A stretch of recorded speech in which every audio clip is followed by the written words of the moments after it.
Hello दोस्तों, स्वागत है हमारी YouTube चैनल टेक स्टोरी में। आज मैं आपको सुनाने वाला हूँ एक इंस्पायरिंग मोटिवेशन कहानी।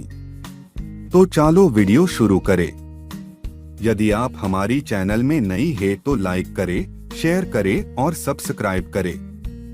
बिना समय गवाए वीडियो शुरू करें। आज मैं आपको सुनाने वाला हूँ एक छोटी सी मोटिवेशन कहानी।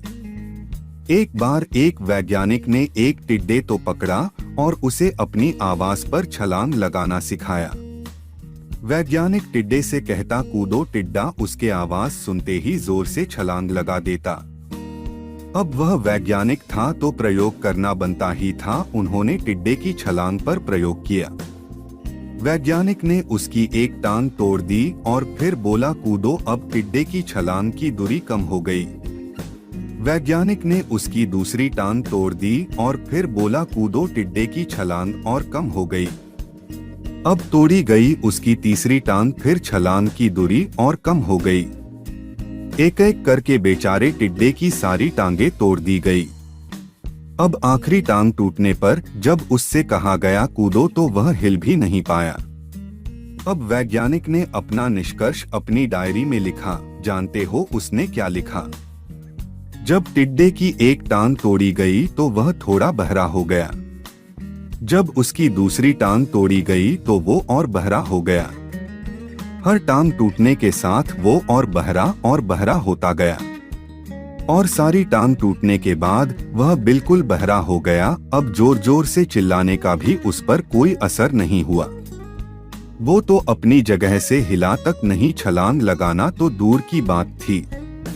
इस कहानी को सुनकर सभी को ऐसा ही लग रहा है ना कि क्या मूर्ख वैज्ञानिक था, इतनी सीधी सी बात उसे समझ में नहीं आई। या कुछ लोग ये भी सोच रहे होंगे कि ये तो किसी बच्चे को भी पता है कि टिड्डे की छलांग उसके टांग टूटने की वजह से कम होती जा रही थी, ना कि वह बहरा हो गया था।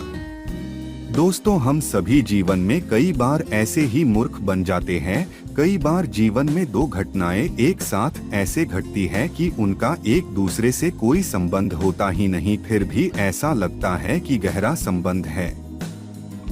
कभी कभी दिखता कुछ और है लेकिन समझ कुछ और आता है और वास्तव में होता कुछ और है। इसीलिए अगर पछताना नहीं है तो जीवन में जल्दबाजी में कोई निर्णय ना ले, हमेशा समझबूझ का इस्तेमाल करे, सावधानी बरते, नतीजे सोच विचार कर ही निकाले। दोस्तों, आपको ऐसी मोटिवेशन कहनी और सुनने के लिए हमारी चैनल सब्सक्राइब करें। Thank you for watching.